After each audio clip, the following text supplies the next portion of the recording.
Mpendwa mtazamaji wangu na msikilizaji wangu, mimi naitwa Mchungaji Leonard Majura Mwizarubi, nachunga kanisa la EAGT mjini Arusha.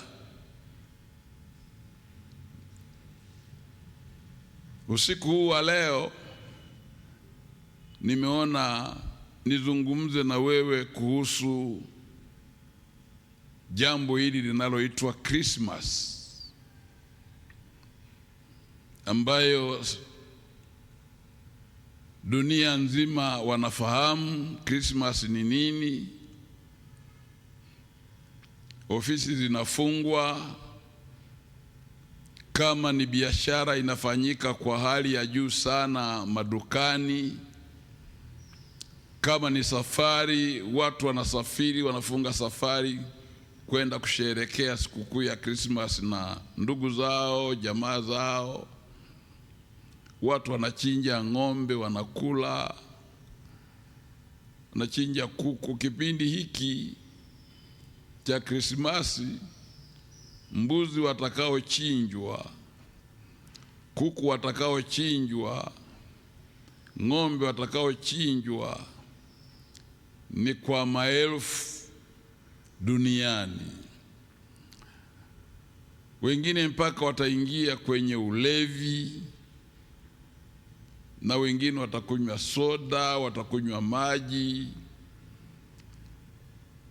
watanunua nguo mpya, watatoka nazo wamezivaa, watoto watavalishwa nguo nzuri mpya. Yote hiyo ni kusherehekea sikukuu ya Krismasi. Kwa hiyo Krismasi ni tukio kubwa ambalo nimeona leo nilitolee maelezo.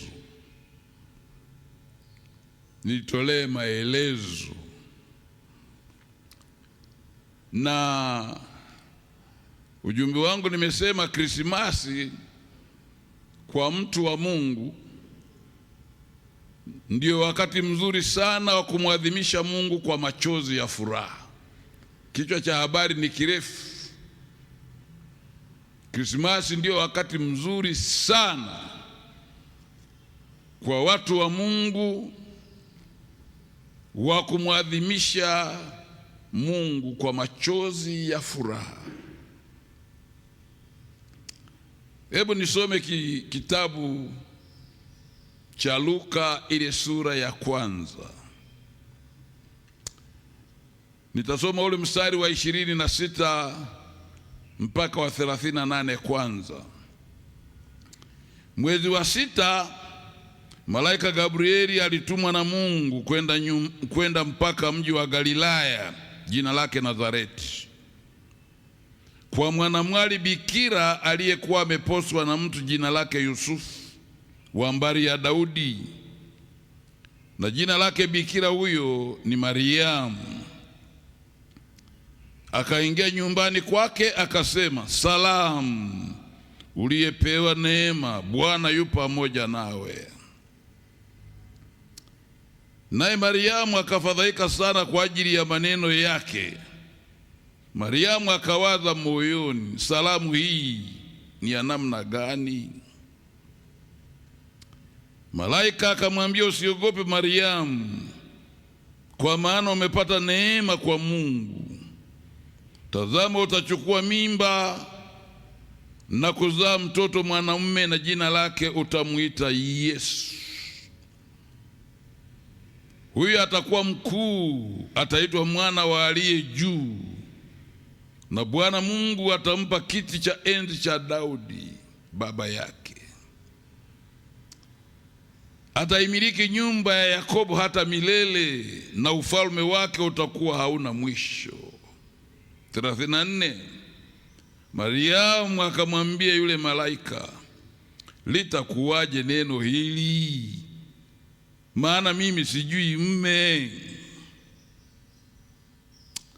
Malaika akajibu akamwambia, Roho Mtakatifu atakujilia juu yako, na nguvu zake aliye juu zitakufunika kama kivuli. Kwa sababu hiyo, hicho kitakachozaliwa kitaitwa kitakatifu, mwana wa Mungu. Tena tazama, ngoja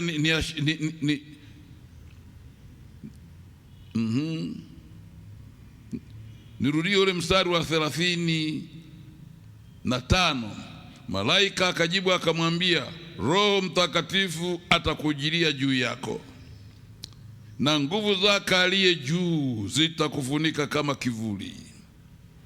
Kwa sababu hiyo, hicho kitakachozaliwa kitaitwa kitakatifu, mwana wa Mungu. Kuna ubishi mkubwa sana sasa hivi duniani. Watu wanabisha Yesu sio mwana wa Mungu.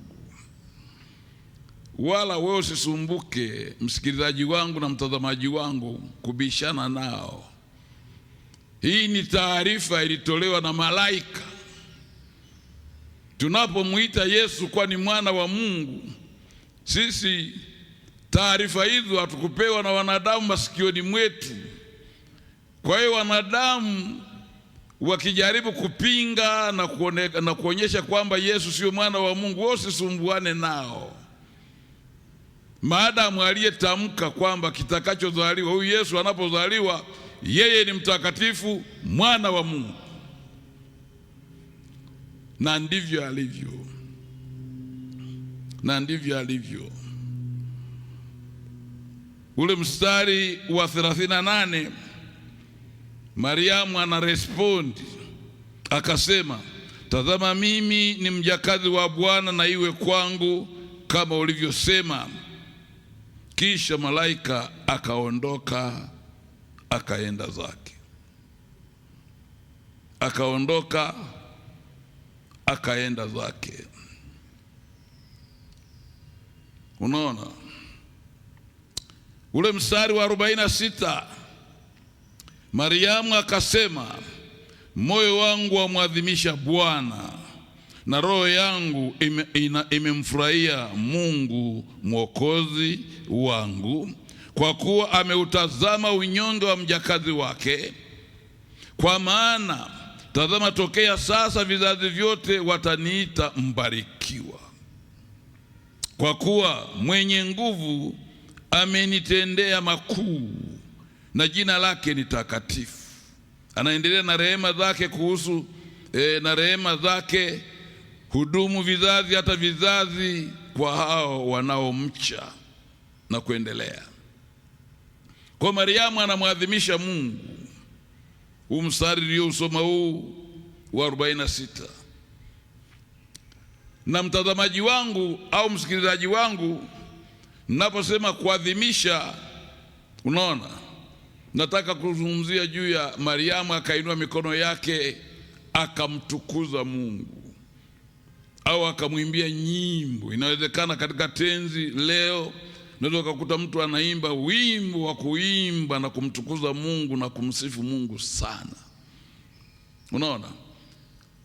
Na hata Yesu wakati anawafundisha wanafunzi wake namna ya kuomba, alipenda sana kabla hawajaanza maombi, semeni, Baba yetu uliye mbinguni, jina lako litukuzwe. Yaani Mungu anatamani kutukuzwa kwanza, kuadhimishwa kwanza, kusifiwa kwanza, ndio mambo mengine yafuate. Mariamu akamwadhimisha Bwana, Mariamu akamtukuza Bwana. Unaona, maana aliona matendo ambayo yamekuja kwake, sio matendo ya kawaida. Na ujue hii ni kauli tu, mimba ndani haijaanza kuonekana, lakini Mariamu amesikia sauti ya malaika Gabrieli akimwambia, umepata neema, utabeba mimba, utabeba mtakatifu. Mariamu hata alipojaribu kujieleza akaambiwa, nguvu za aliye juu zitakuijilia, zitakufunika, na hicho kitakachozaliwa kitaitwa kitakatifu. Mariamu akasema, mimi ni mjakazi wako, na iwe kwako kama ulivyosema. 46 anasema, Mariamu akainua mikono yake akamwadhimisha Bwana. Anasema moyo wangu wamwadhimisha Bwana na roho yangu inamfurahia Bwana. Kwa sababu nikasema Christmas uwe ni wakati mzuri sana kwa wana wa Mungu wa kumwadhimisha Mungu kwa machozi ya furaha.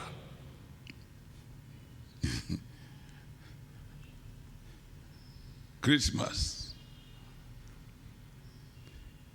Kula na kunywa ni sawa, kuvaa nguo nzuri ni sawa, lakini hayo yawe ni mambo ya ziada. Yawe ni mambo ya ziada.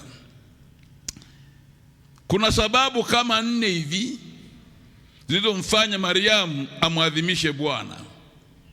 Kuna sababu muhimu kama 4 hivi.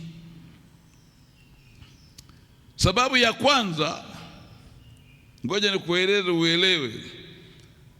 Mariamu alikuwa ni binti tu wa kawaida ambaye aliishi maisha ya matakatifu kati ya mabinti wa nyakati zake huko Galilaya.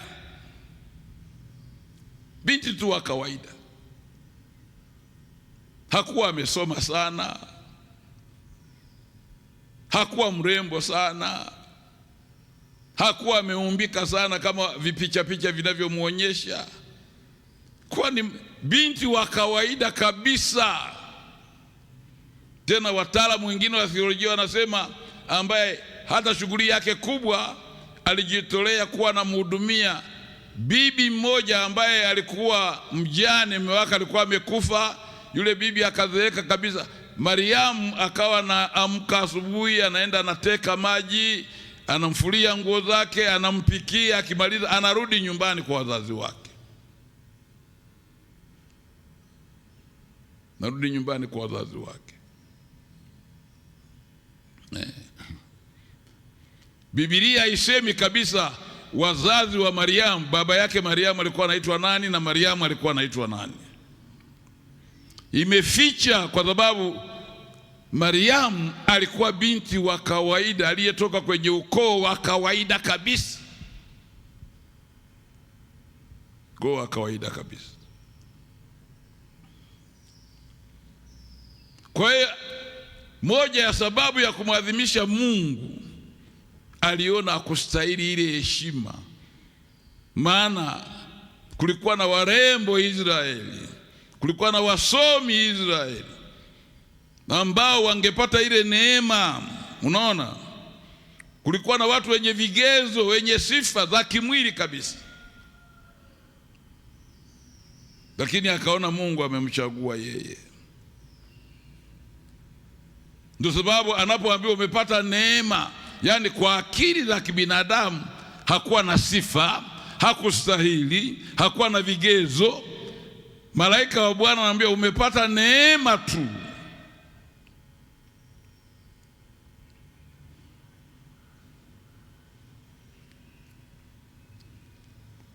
Lakini sababu ya pili nimeshaigusia.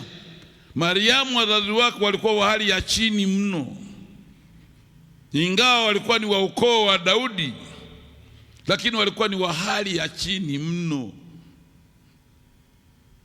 Wewe chukua hata ukoo kama ni wa Nyerere. Sio kwamba ukoo wote wa Nyerere, unaona, ni watu wametajirika. Kuna wengine katika ukoo wa Nyerere ni watu maskini mno mpaka leo. Wengine katika ukoo wa Kikwete ni maskini mno mpaka leo. Wengine katika ukoo wa Benjamin Mkapa ni maskini mno mpaka leo. Lakini wanaitwa ni wa ukoo wa Kikwete, ni wa ukoo wa Benjamin, ni wa ukoo wa Magufuli, ni wa ukoo wa Mwizarubi, ni wa ukoo fulani. Naona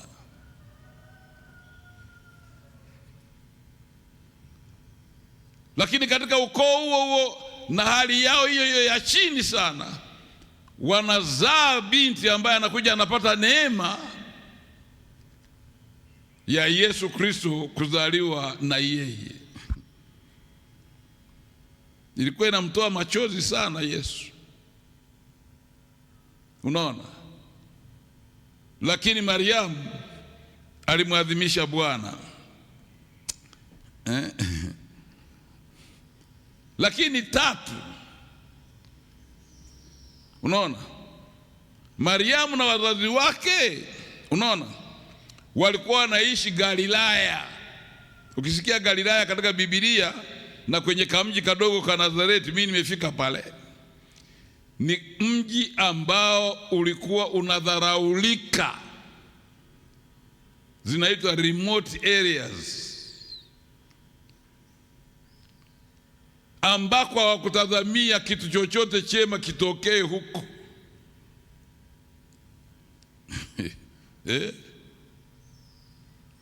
Na kwa nini Galilaya ilikuwa inadharaulika? Unaona, Galilaya kulikuwa hapana wasomi wa Kiyahudi, marabi waliobobea katika Torati, waliojua Torati. Sio Galilaya. Galilaya unaitwa ni mkoa wa juu kabisa kaskazini ya Israeli, ambao ulikuwa unapakana na watu wa mataifa. Hebu ngoja nikusomee maneno yale katika Mathayo ile sura ya 4. Mathayo ile sura ya 4, kuna kitu cha ajabu sana. Mstari ule wa 12, basi Yesu aliposikia ya kwamba Yohana amefungwa, alikwenda zake mpaka Galilaya. Akatoka Nazareti akaja akakaa Kapernaum, mji ulioko pwani mipakani mwa Zabuloni na Naftali, ili litimie neno lililonenwa na nabii Isaya akisema, nchi ya Zabuloni na nchi ya Naftali, njia ya bahari ng'ambo ya Yordani, Galilaya ya mataifa. Watu wale waliokaa katika giza wameona mwanga mkuu, nao waliokaa katika uvuli wa mauti, unaona, mwanga umewazukia. Kuishi Galilaya, sitaki kutoa mfano wa mji wowote katika nchi yetu ya Tanzania ambayo ukikaa kule unadharaulika, lakini nakumbuka kauli moja ya marehemu rais wetu wa kwanza Julius Kambarage Nyerere. Alitoa mfano wa wakara. Wakati ule ukiitwa mkara, umetoka ukara, yani watu hawathamini mkara.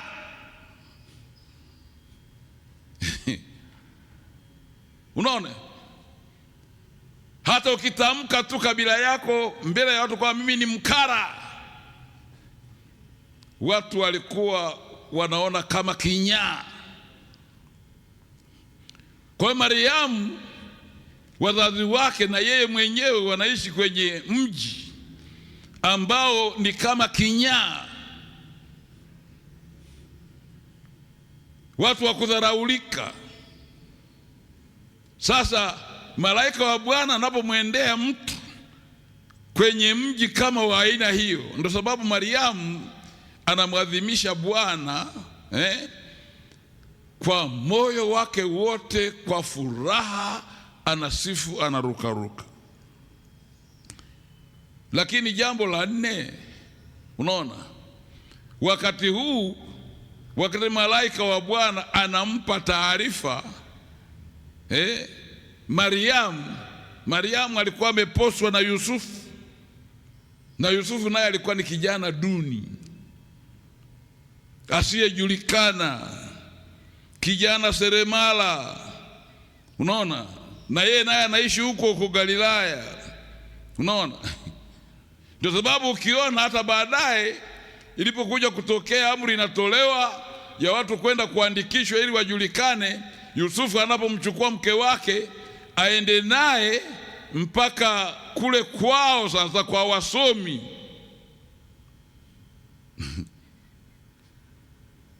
kula ambako watu walitazamia aende kuandikishwa huko. Wasomi wengi wa Biblia wanasema Yusufu na mke wake hawakupanda punda.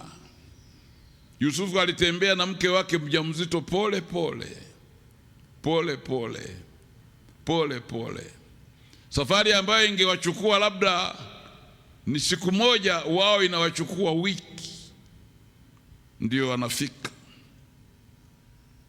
ndio wanafika, ndio wanafika. Na ndo sababu wakati wamefika, wanangojea saa ya kujifungua kwa mke wake ikafika. Kwa kuwa ni watu duni, watu maskini, hakuna aliyewajali, walikosa nyumba ya kulala kabisa kabisa. Katika kitabu cha Luka ile sura ya pili, Luka ile sura ya pili, Luka ile sura ya pili, maandiko yanasema hivi. Luka ile sura ya pili, nisome haraka haraka. Siku zile amri ilitoka kwa Kaisari Augusto ya kwamba iandikwe orodha ya majina ya watu wote wa ulimwengu. Orodha hii ndiyo ya kwanza iliyoandikwa hapo Kirenio alipokuwa liwali wa Shamu. Watu wote wakaenda kuandikwa, kila mtu mjini kwake. Yusufu naye aliondoka Galilaya toka mji wa Nazareti, akapanda kwenda Uyahudi mpaka mji wa Daudi uitwao Bethlehem, kwa kuwa yeye ni wa mbari ya jamaa ya Daudi, ili aandikwe pamoja na Mariamu mkewe, ambaye amemposa naye ana mimba. Ikawa katika kukaa huko, siku zake za kuzaa zikatimia, akamzaa mwanawe kifungua mimba, akamvika nguo za kitoto, akamlaza katika hori ya kulia ng'ombe, kwa sababu hawakupata nafasi katika nyumba ya wageni. Mtu duni, mtu duni, ameolewa tu na seremala. Unaona? Kwa hiyo kwa nini Mariamu anamwadhimisha Bwana? Mariamu alikuwa na hii picha kwamba kweli nimepata neema, sikustahili. Mtazamaji wangu na msikilizaji wangu, nimetoa utangulizi huu kwa upana sababu nataka uelewe kwa nini Mariamu alimwadhimisha Mungu.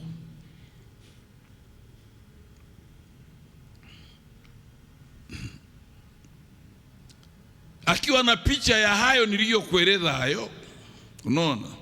Halafu anatokewa na malaika na kuambiwa kwamba atamzaa Yesu, mfalme wa wafalme na Bwana wa mabwana, atakaye kaa kwenye kiti cha Daudi, ambaye ufalme wake ni wa milele.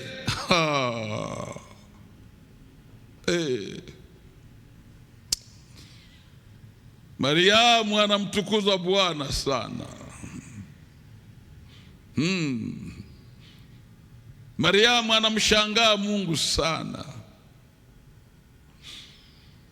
Mariamu akijiangalia hana vigezo mpaka Mungu amchague. Hana sifa mpaka Mungu amchague kumtendea jambo kubwa hilo.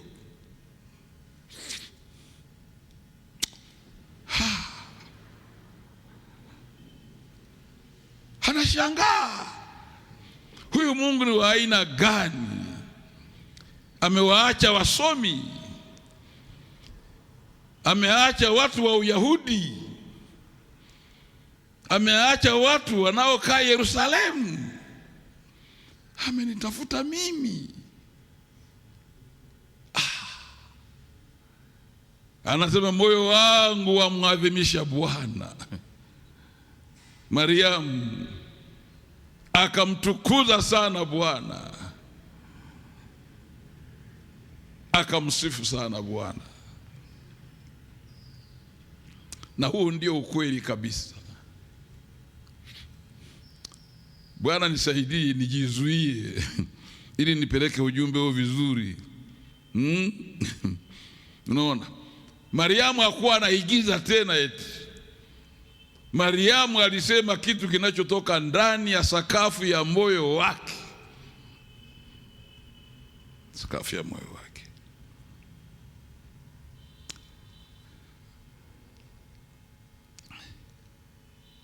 Ndio sababu anajiuliza, litakuwaje jambo hili jamani? Wewe malaika, mimi simjui mme, sijawahi kutangatanga, sijawahi kuchoropoka, tabebaje mimba? Alikuwa na wasiwasi, maana angeonekana tu ana mimba. Desturi ya Kiyahudi ni kupigwa kwa mawe mpaka afe. Ni mzinifu, analeta aibu, na watu wa kwanza ambao wangemtupia mawe ni wazazi wake.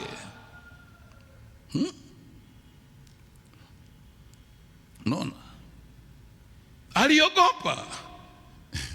Malaika wa Bwana akamwambia, usiogope Mariamu, nguvu za aliye juu zitakuijilia, nazo zitakufunika.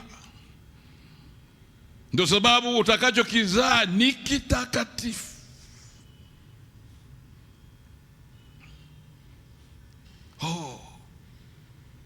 Yale maneno yakaondoa hofu ndani ya Mariamu, yakaondoa mashaka ndani ya Mariamu.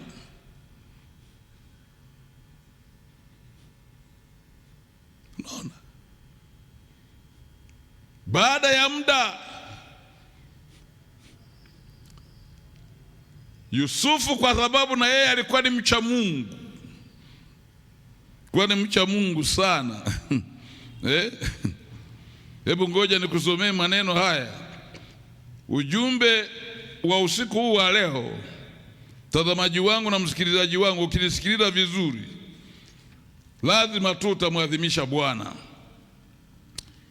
Sura ya 2 ya kitabu cha Mathayo, nitasoma mstari wa 1.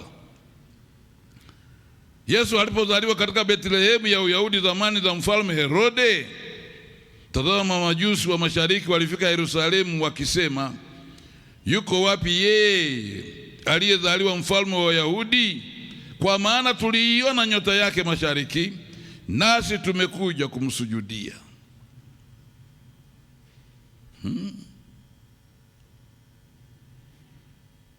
Hiyo namba 1.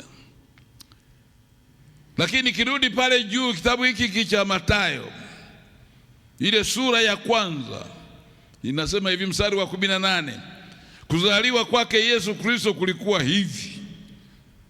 Mariamu mama yake alipokuwa ameposwa na Yusufu, kabla hawajakaribiana, Mariamu alionekana na mimba kwa uwezo wa Roho Mtakatifu.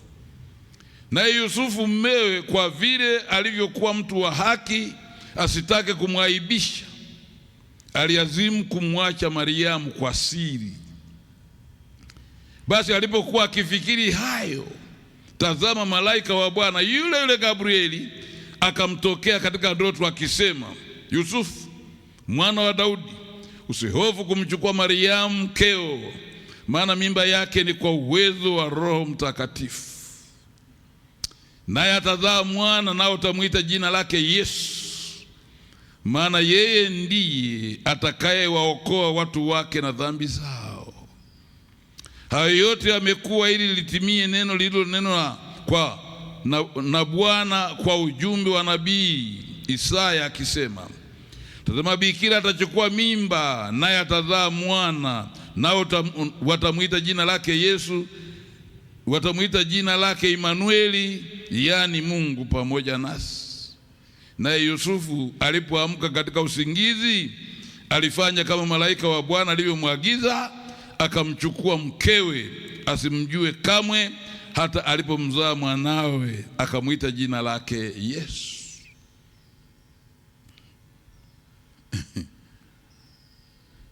Kweli alipata neema, alipata neema,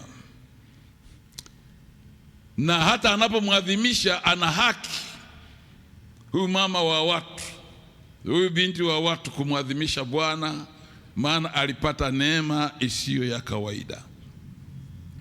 Baadaye malaika aliondoka. Ghafla Mariamu alijikuta tumbo linatuna. Tumbo linatuna. Wako mama zetu hata ukiwa na mimba ya miezi 3 tu, wanajua, wataona mabadiliko ya uso na mabadiliko mengine. Kwa hiyo zile taarifa zikamfikia mchumba wake. Mchumba wake kwa vile alivyokuwa mwenye haki, alimpenda Mariamu, anasema nitamwacha kimya kimya kwa siri, sitaki mimi kumwaibisha, sitaki kumwaibisha. Wakati anawaza hayo, Mariamu sasa, lolote litokee, kama huyu Mungu aliyetokea na muujiza umetokea katika maisha yake, kama hataweka njia akaacha apigwe kwa mawe afe, basi. Maana yeye Mariamu hajazurula, ni yeye Mungu amempatia ile neema.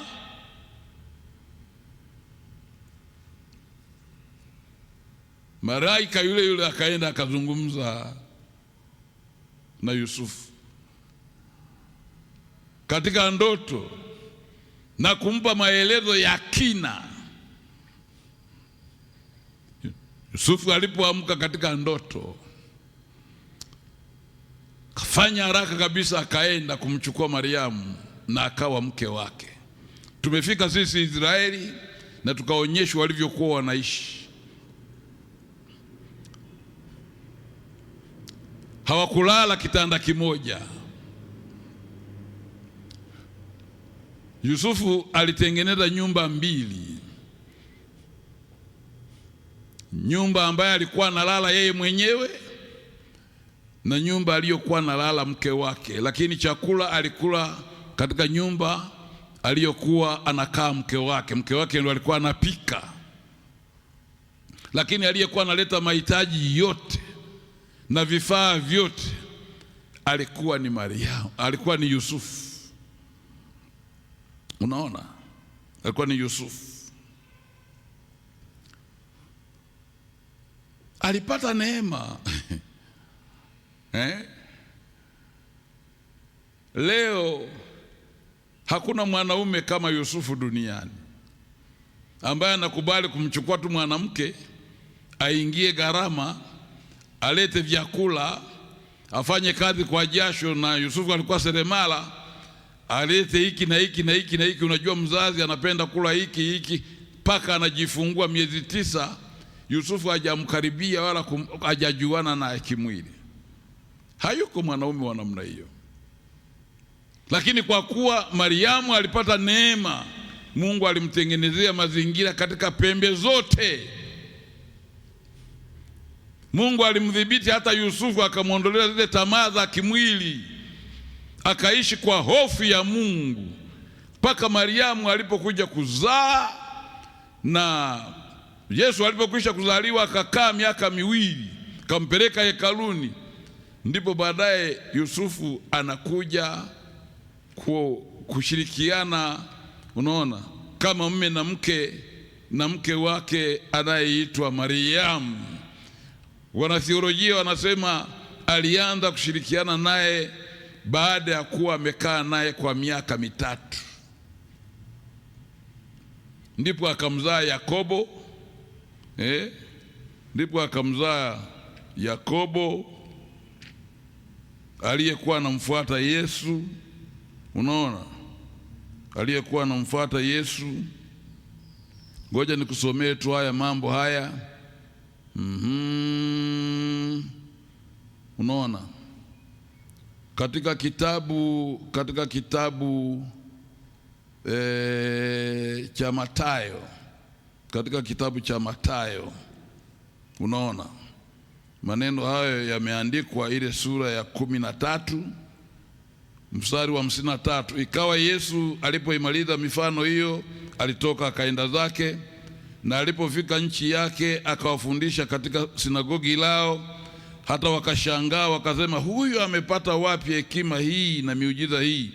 Huyu sio mwana wa seremala? Maana yake baba yake alikuwa ni Yusufu, na mama yake si aitwaye Mariamu? Wanajua. Na nduguze si Yakobo na Yusufu na Simoni na Yuda? Haya, na maumbu yake wote hawako hapa kwetu? Kwa hiyo Yusufu baadaye akazaa na Mariamu. Wale wanaosema kwamba Mariamu alimzaa Yesu tu akuzaa tena ni waongo wa kupindukia. Wala usiwasikilize, wanakudanganya. Soma hapa, hawa ndio ndugu zake. Hawa ndio ndugu zake. Kwa nini ujumbe huu wa Krismasi una uzito sana kwenye kifua changu?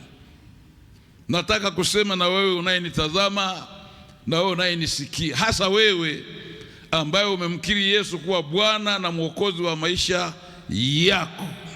Usichukulie swala la wokovu kama kitu cha urahisi.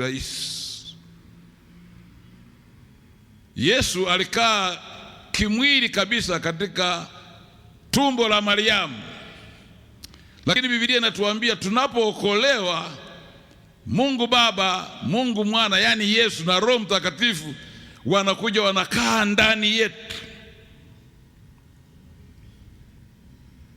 Naona hicho kitu.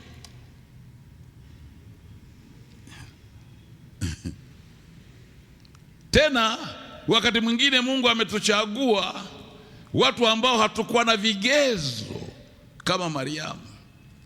Hatukuwa na sifa kama Mariamu alivyokuwa hana sifa.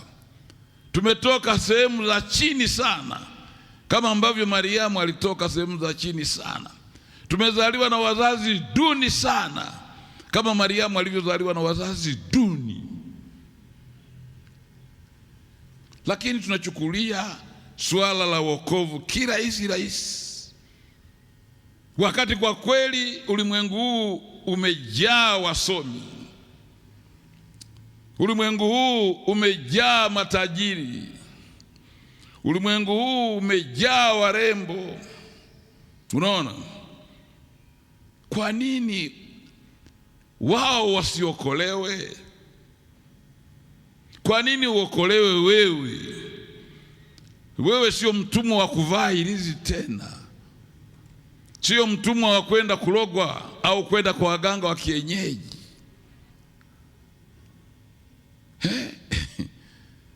Yesu kuingia ndani ya maisha yako amekufanya uwe mstaarabu. Ustaarabike. Nguvu za aliye juu zikufunika hata unapokwenda kulala, hata unapokuwa unasafiri safarini. Nguvu za aliye juu zipigane vita yako, wewe ulale salama.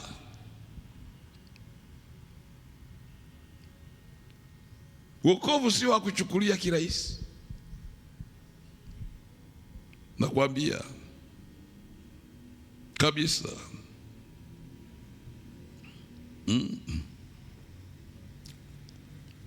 Nataka kusema kwa uzito mkubwa sana kwamba wokovu sio swala la kuchukua kirahisi.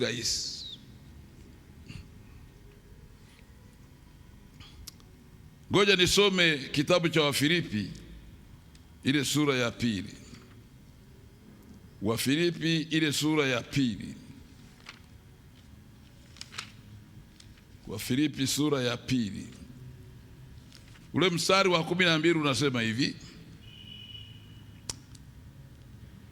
basi wapendwa wangu, kama vile mlivyotii siku zote, si wakati mimi nilipokuwapo tu, bali sasa zaidi sana mimi nisipokuwepo, anasema utimizeni wokovu wenu wenyewe kwa kuogopa na kutetemeka. Kwa maana ndiye Mungu atendaye kazi ndani yenu, kutaka kwake, kutaka kwenu na kutenda kwenu kwa kulitimiza kusudi lake jema. Niunganishe na Zaburi ili nitoe ufafanuzi kwa pamoja. Zaburi ile ya 2. Zaburi ya 2. Kuna neno pale ninalolipenda sana. Zaburi ya 2. Mstari ule wa 11 na wa 12. Mtumikieni Bwana kwa kicho, shangilieni kwa kutetemeka. Shikeni yaliyo bora, asije akafanya hasira nanyi mkapotea njiani. Kwa kuwa hasira yake itawaka upesi, heri wote wanaomkimbilia. Anasema shangilieni kwa kutetemeka. Unaona? Shangilieni kwa kutetemeka. Kama ambavyo mtumishi wa Mungu Mariamu alimwadhimisha Mungu, akasema moyo wangu wa kuadhimisha wewe Mungu uliyenipa neema mimi ambaye sikustahili. Biblia imeandika kifupi, inawezekana ilimchukua siku nzima. Mariamu anatokwa na machozi kwa kuwa aliye juu amemtendea lile ambalo hakustahili. Mariamu analia, Mariamu anashangaa upendo wa Mungu, Mungu asiye na upendeleo, Mungu wa aina yake aliyemwendea yeye huko Galilaya, vichakani, mji unaodharaulika, ukoo duni sana. Mariamu akamwadhimisha Mungu, kamwadhimisha Mungu, kamwadhimisha Mungu,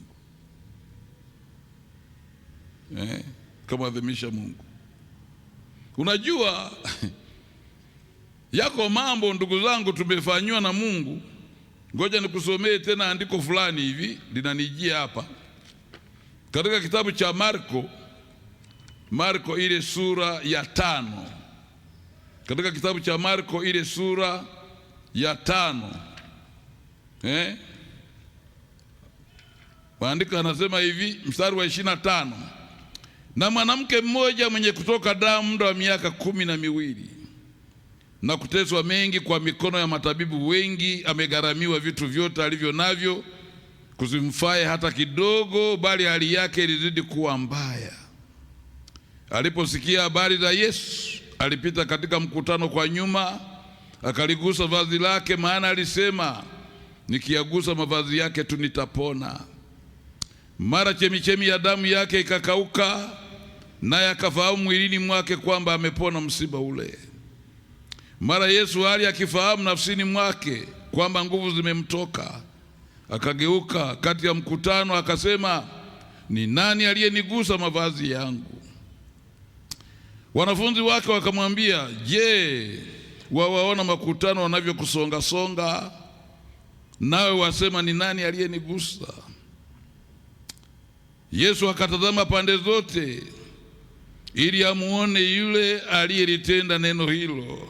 33: na yule mwanamke akaingiwa na hofu na kutetemeka, akijua lililompata, akaja akamwangukia, akamweleza kweli yote.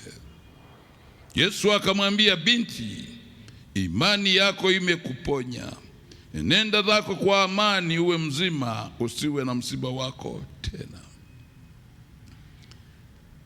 Huyu binti alikuja mbele za Yesu kwa hofu na kutetemeka, akijua shida zangu hizi kila aina ya daktari bingwa alishindwa, lakini nilipoigusa tu pindo la vazi la Yesu, msiba wangu litoweka. Saa naenda mbele za Yesu. Huu mstari wa 33 hapa nimekusomea, ni usome tena mstari wa 33. Akaingiwa na hofu na kutetemeka, akijua lililompata, akaja akamwangukia Yesu, maana akasujudu. Sema ni mimi hapa. Yesu alipoona huyu mwanamke ambaye ametambua na anaenda mbele zake kwa kuanguka na kutetemeka, Yesu alitamka baraka nyingine juu yake, juu yake. Yako mambo mengi mtazamaji wangu na wewe msikilizaji wangu ambayo Mungu ametutendea ambayo hatukustahili kabisa. Labda mwenzangu unavyo vigezo, lakini mimi yako mambo Mungu amenitendea eti mpaka leo nalala na mimi gorofani. Mtu niliyetoka ukoo wa chini kabisa, eti na mimi leo naweza kuendesha gari, eti na mimi leo naweza kuweka pesa mfukoni nikawagawia na wahitaji. Kama ni mtu amevuliwa aibu, basi Mungu amenivua aibu. Mtu niliyedharaulika, na ujua ukoo wangu nilikotoka mpaka naokoka, ukoo mzima hakuna mtu alikuwa amejenga nyumba ya bati, wala ukoo mzima hakukuwa na mtu ambaye amesoma mpaka chuo kikuu. Tulikuwa watu duni, watu waliopuuzwa, watu wasio na mbele wala nyuma. Leo ndio sababu unapokumbuka Krismasi, Yesu kuzaliwa duniani, mwanaume huyu wa ajabu aliyeingia ndani ya mtu wa chini, Mariamu, hakuangalia ile hali yake ya uduni, akaenda akamfanya Mariamu ajulikane. Leo Mariamu anajulikana dunia nzima, baba yake anajulikana dunia nzima, akafanya Mariamu aheshimiki.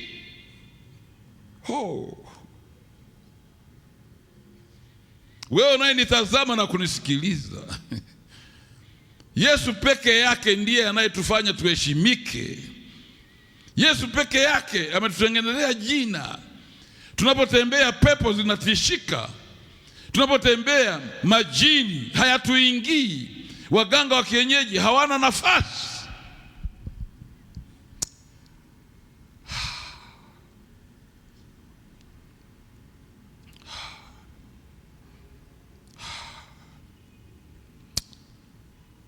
Haleluya. Ujumbe wangu Christmas ya mwaka huu iwe ni Christmas ya wewe kumwadhimisha Bwana Yesu, kukuchagua miongoni mwa Watanzania zaidi ya milioni 60. Leo ulali kwenye mitaro kwa sababu ya ulevi wa kangara. Leo uendi na kuku kwa mganga wa kienyeji au mbuzi mwenye alama au asiye na alama. Leo uchanjwi chale, lakini unalala salama. Unakaa kati ya wachawi usiku wote, wanaweza kutembelea nyumba yako, wanakuta nyumba nzima inawaka moto, inalindwa na nguvu za Mungu. Leo amekuponya na magonjwa yaliyoshindikana hospitali.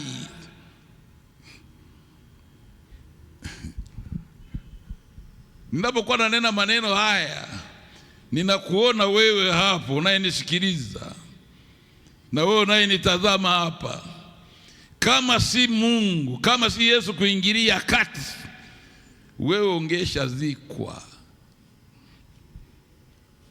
Wewe usingekuwa hivyo ulivyo sasa hivi.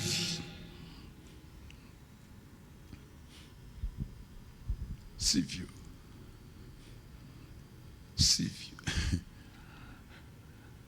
Lakini huruma za Mungu, upendo wa Mungu, akakuchagua, akaamua aje akae ndani yako, utembee na yeye, utembee pamoja na Yesu,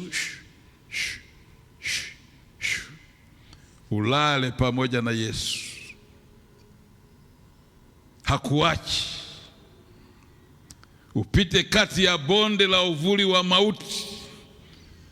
Adui wametega vitego vingi, wamekuandalia hata sumu wakuue.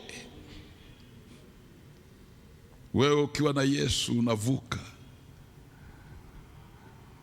Au unadhani mwaka unaumaliza kwa hekima zako na akili zako nyingi ulizonazo na elimu zako na fedha zako? Kuna matajiri wamezikwa, kuna wasomi wamezikwa, tena vijana kuliko wewe. Wamezikwa. Sasa hivi ninavyosema ni marehemu. wamesahaulika, utajiri wao unatafunwa tu. Lakini Yesu wa huruma akakuijia wewe.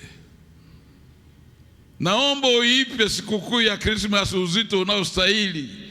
Yaani Krismasi yako sio ile sherehe wanaosherehekea wana wa dunia. Wewe sherehe yako iwe ni kwa sababu Yesu ameingia ndani ya moyo wako. Yesu ni Bwana. Yesu ni Mwokozi wako. Yesu amebadilisha historia yako. Yesu amekufanya uwe na jina. Ile itakupelekea uzinduke. Na linena neno hili siku ya leo, Jumatano ya leo, halafu kesho ni sikukuu. Uzinduke. Kama ulikuwa huipi sikukuu hii uzito unaostahili, kama ulikuwa huoni maana yake, kama ulikuwa unaichukulia tu kirahisi, Roho Mtakatifu amenisukuma nikufunulie maana ya Krismasi. Uipe uzito. Nimeona nikufunulie kama Mariamu alivyolipa jambo hili uzito wake, akamwadhimisha Mungu, akamsifu Mungu, akacheka. Hebu ngoja nirudie tena haya maneno aliyoyasema huyu mwanamke. Aliyasema maneno ya ajabu sana. Moyo wangu amwadhimisha Bwana na roho yangu inamfurahia Mungu Mwokozi wangu, kwa kuwa ameutazama unyonge wa mjakazi wake. Kwa maana tazama, tokea sasa vizazi vyote wataniita mbarikiwa. Jamani, yani huu wokovu umebadilisha historia zetu. Wokovu umetupa jina. Leo hata jina Leonard Mwizarubi likitamkwa eti nalo na lenyewe linajulikana. Nani angemjua Mwizarubi Arusha hii? Nani angemjua Mwizarubi Tanzania hii? Unaona? Lakini huyu Yesu. Mstari wa 40 anasema, kwa kuwa mwenye nguvu amenitendea makuu.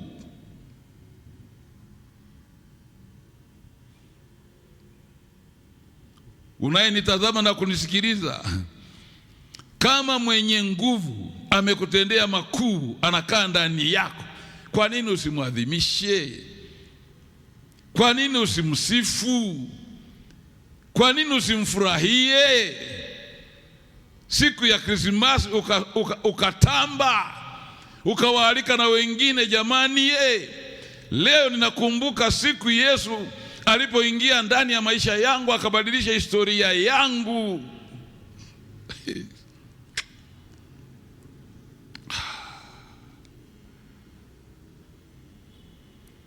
Na rehema zake zinadumu vizazi hata vizazi kwa hao wanaomcha. Mariamu alisema maneno mazito sana, maneno ya ajabu. Sema, wenye njaa amewashibisha mema. Ndio sisi hapa tumeshiba tu mema ya Bwana. Mtazamaji wangu na msikilizaji wangu, na kualika kwenye sikukuu hii ya Krismasi. Kumbuka leo basi siku yako ulipompokea Yesu kuwa Bwana na Mwokozi wa maisha yako, alivyobadilisha historia yako, alivyokupa amani, alivyokupa kulala usingizi, naam, alivyokuponya mateso, naam, anavyopigana vita vyako, naam, alivyokuinua. Hukuwa chochote, hukuwa lolote kama Mariamu, lakini Mariamu anainuliwa. Leo anajulikana dunia nzima. Nataka nitoe mwaliko kwako unayenisikiliza na kwako unayenitazama. Usiifanye sikukuu ya Krismasi kama siku ya kawaida ya kuzoeleka. siku ya kufungua maduka yako na kuchapa kazi. Kama dunia siku kama ya leo wanafunga maofisi, serikali inaheshimu siku kama ya leo, inafunga maofisi na inawapa wafanyakazi wake waende mapumziko. Wewe ndo unaifanya siku kama ya leo ya kutafuta pesa. Siku ya leo ni siku ya kumwadhimisha Bwana. Siku ya kumwadhimisha Bwana. Siku ya kumtukuza yeye aliyetukumbuka katika unyonge wetu. Siku ya kukumbuka yeye aliyetukumbuka katika udhaifu wetu. Hebu inamisha kichwa chako. Inamisha kichwa chako.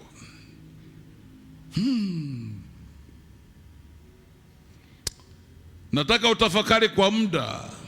Kama hujaokoka unasikiliza ujumbe huu, tafadhali mkubali Yesu awe Bwana na Mwokozi wa maisha yako, aingie ndani yako. Tayari utabadilishwa, maana mwenye nguvu akiingia ataondoa vyovyote vile ulivyokuwa navyo vilivyokuwa vinakupa mateso. Lakini injili hii naizungumza hasa kwa wale waliookoka. Wewe ambaye umemfanya Yesu kuwa ni Bwana na Mwokozi wa maisha yako, inamisha kichwa chako. Hapo nyumbani ulipo, na wewe unayenitazama hata kwa mbali, na wewe unayesikiliza ujumbe huu hata kwa mbali, na wewe utakaye utazama ujumbe huu, unaona hata kwenye YouTube, inamisha kichwa chako. Hebu tafakari, kama si Mungu kumtuma mwanaye Yesu na akaingia ndani ya moyo wako, maisha yako yangekuwaje? Sema tu ule ukweli. Kama sio Yesu, maisha yako yangekuwa wapi? Na hasa katika dunia hii. Kama sio Yesu asiye na upendeleo, wewe kwa Watanzania hawa zaidi ya milioni 60, wewe ni nani hata ujulikane? Kama wenye mali, wenye fedha, wenye elimu, wenye fahari, unaona, wenye vigezo ndio wangekuwa wanaokoka, wewe ungeokoka wewe?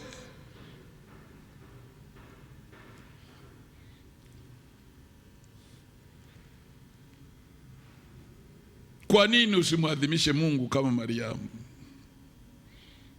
Hebu inua mkono wako, tena hata mikono yako miwili, useme maneno haya nyuma yangu. Sema, Bwana Yesu, nainua mikono yangu mbele zako. Wewe uliyenitafuta na kuniokoa mimi niliyekuwa sifai, mimi ambaye sikuwa na kigezo hata kimoja, mimi mtu niliyekuwa duni kama mbwa mfu tu. Wewe kuangalia hali yangu, ulinijia tu. Leo niko huru. Leo nimeponywa magonjwa yangu. Leo nimeoa, leo nimeolewa. Leo nimepata uzao. Leo nimejenga nyumba. Leo nasafiri, leo nina afya njema. Mungu, pokea sifa, pokea shukrani za moyo wangu. Na kutukuza wewe peke yako Mungu, maana ungekuwa mwanadamu mimi usingenichagua. Yes. Sante kuzaliwa ndani ya moyo wangu. Sante kuingia ndani ya maisha yangu.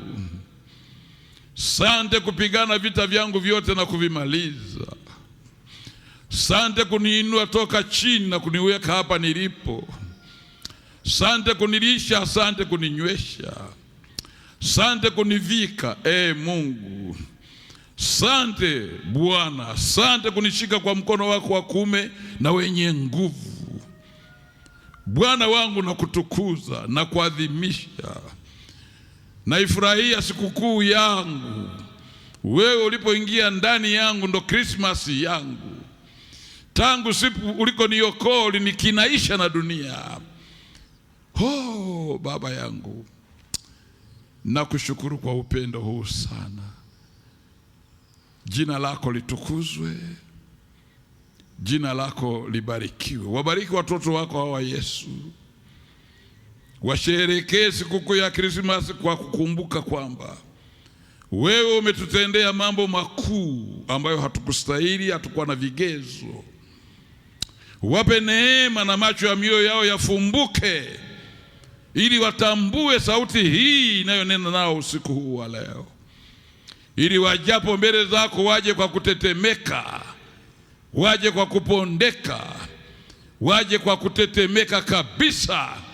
Na maadamu neno lako katika Isaya 66 mstari wa 2 unasema, mtu huyu ndiye nitakayemwangalia, mtu aliyejaa na hofu ya Mungu, atetemekae saa anapokuja mbele zako.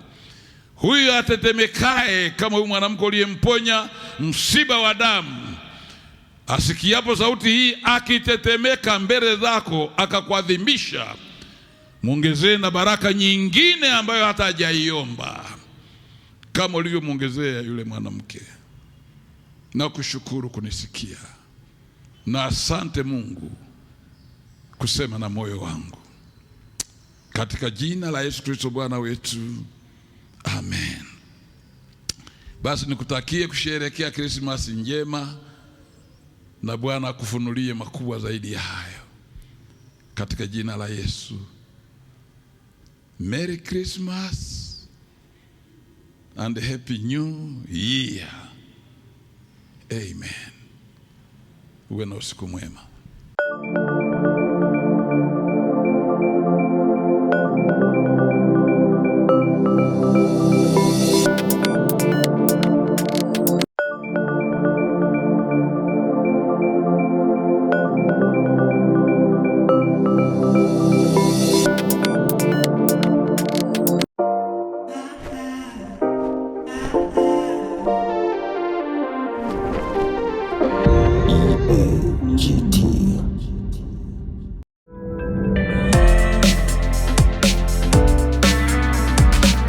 Sibuka TV.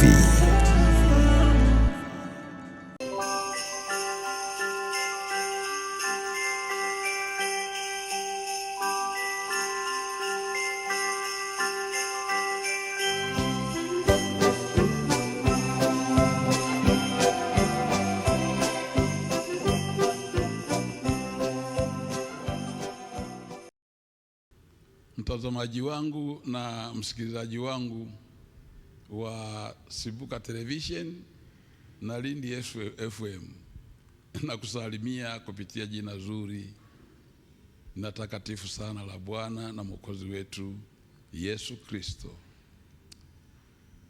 Nimeona kwa kuwa tunazifikia siku zetu nzuri za Christmas na mwaka mpya, nichukue nafasi hii kukutakia heri na baraka na sherehe njema ya kusherehekea sikukuu ya Christmas, yani kuzaliwa kwake Yesu katika ulimwengu huu, lakini pia kujiandaa kwa ajili ya kuupokea mwaka mpya wa 2026. Mungu Baba mwenye rehema na mwenye upendo akujalie kusherehekea vema sikukuu hizi, Yesu akiwa mwokozi wa maisha yako, na akujalie kuvuka salama kuingia mwaka mpya wa 2026. Wakati wengine wanakata tamaa na kujaa hofu, wewe Mungu akufunike kama alivyomfunika Mariamu. Yesu akazaliwa ndani yake, na kuombea Bwana akufunike katika mengi ambayo yangeupata ulimwengu huu, wewe uvuke salama. Tutakie kila laheri wewe na familia yako na ndugu zako, katika jina la Yesu Kristo aliye Bwana na Mwokozi wa maisha yetu. Sherehe njema.